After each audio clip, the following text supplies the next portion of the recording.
Wow. I have to say, I think this is my first time in my whole life that I'm standing in front of a room that is full of all women in outdoor sports. I think this is my first. So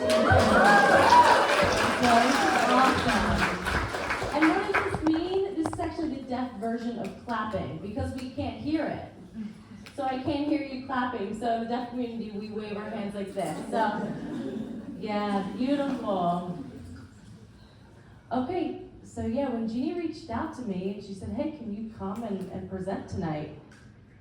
Yeah, I was thinking about it. I was actually just about to go on a run. And I was thinking, well, how did I end up here?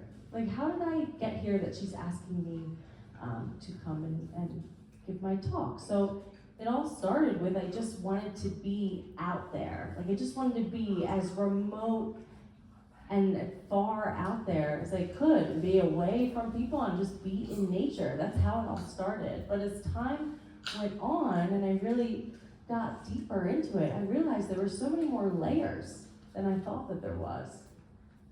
And I never envisioned me being where I am today. So, I had to sort of go backwards into where it all began.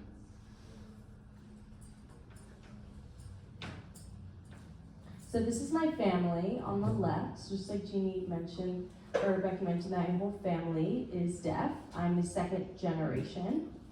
So my brothers and sisters are deaf as well, and my parents.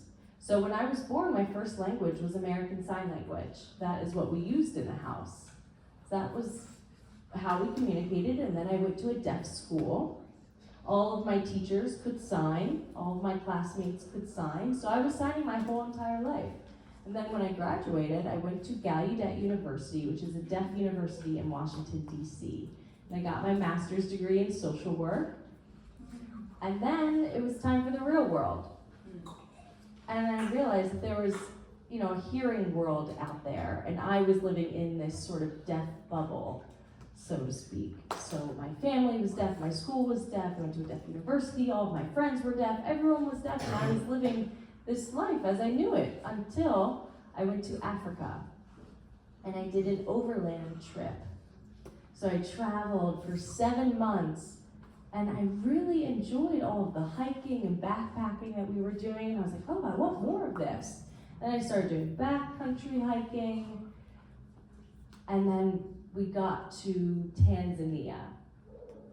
So my partner said, hey, why don't we climb this mountain?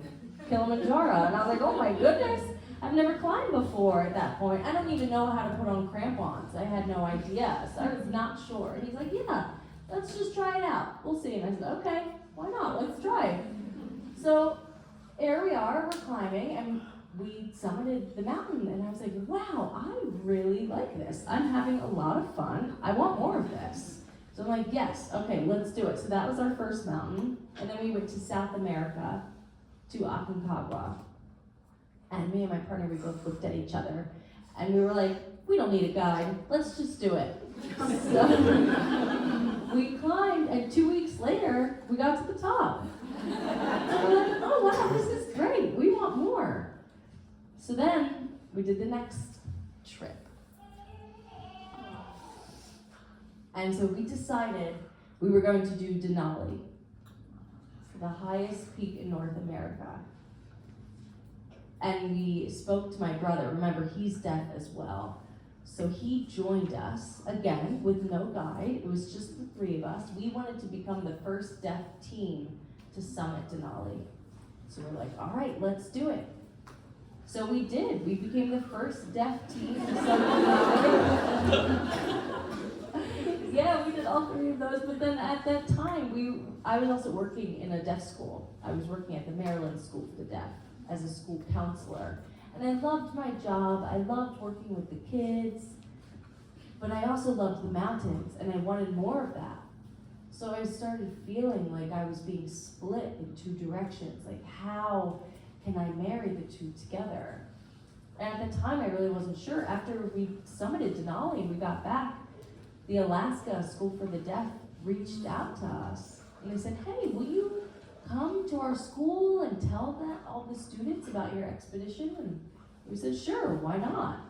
And so, we had never done that before. We didn't see the impact of what it would have on those kids. So we brought our gear, we brought our equipment, we were so excited.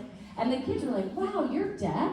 And I'm like, yeah, we're deaf just like you. And they're like, wow. So we showed them all the equipment and the videos and the pictures.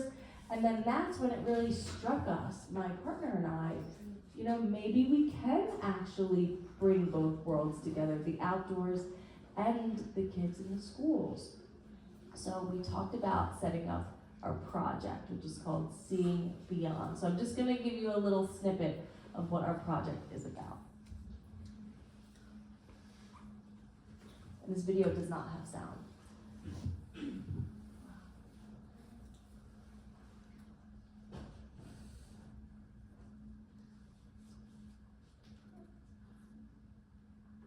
It's at 17,000 feet.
Thank you. So yeah, that project is when we realized that, this is it. So then we climbed Mount Everest after that, and I became the first deaf woman in the world. And then that's, before that, it was about, my identity was just about being deaf. But the more I was getting out there and climbing mountains and meeting people, I started to recognize that it's more than being deaf for me, it's also being a woman and having those two things overlap. So when I got to Denali, usually we try and find a person that we will talk to the weather report about, because we can't hear the radio. So we have to rely on other people on the mountain to give us the weather report so we can know what's going on. So as I was walking around camp, I saw someone who seemed friendly, they looked approachable. So I went up to them, and usually I will go up to a man because it's so male dominated. So I'll go up to them and I said, I did this, I gestured with them that I can't hear. And I had paper and pen with me. And their eyes just swelled up. And they started to look around me and look behind me, hoping that someone else was coming up and they would be able to help out, but there was no one behind me. It was just me. I was like, hey, okay, I'm here. Just, and I started asking questions about the weather, and he was hesitant to respond to me. And then my partner came behind me, and he's 6'2", he's a man, he's tall, and he's deaf as well. So he came, and then he saw my partner coming, and he quickly looked at him, relieved, and so he didn't have to talk to me anymore and start speaking to my partner. And my partner did the same gesture. I came here, right with me. And then guess who he wrote with more? Me or my partner? Yeah, exactly, my partner.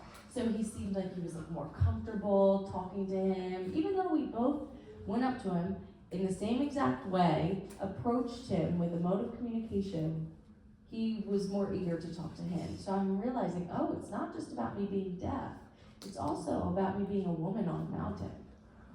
And that's what really struck me. Like, oh, okay, well maybe it's just like a man thing.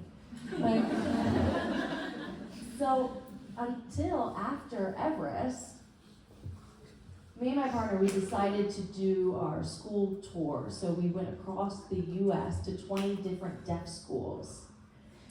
And we used a small little camper van, and we made a bed in the back, and so we traveled from the East Coast to the West Coast for about 3 months, going to 20 different schools.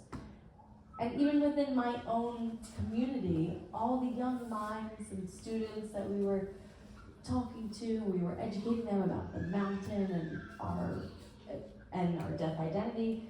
There was this one school that I went into. Well, we were both so excited, we're giving them our spiel and we're explaining to them about climbing the mountain, but usually in the beginning, we will ask the audience to guess, do you think we're hearing or we're deaf?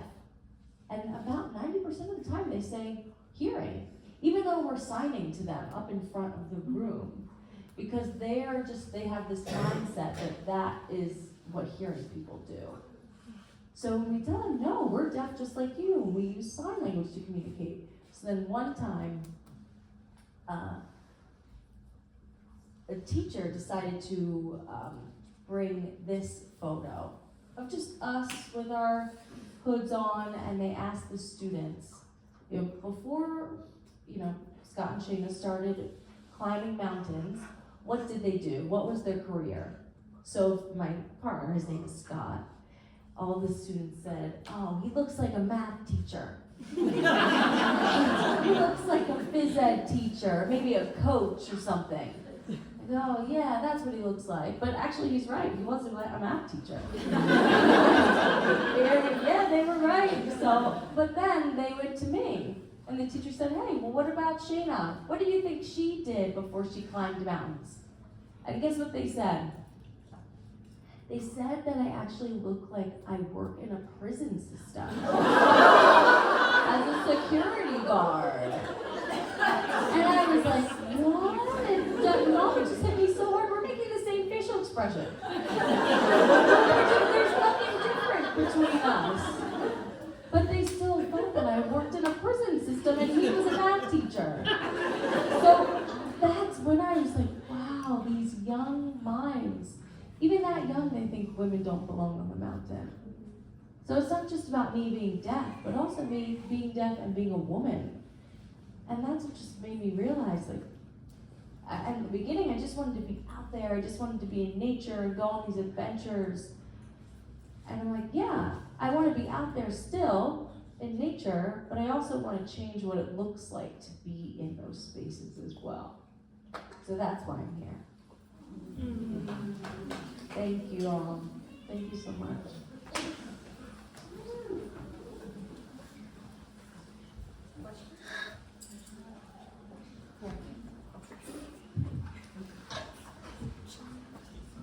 Okay, question time. We can take a couple. Who's got questions?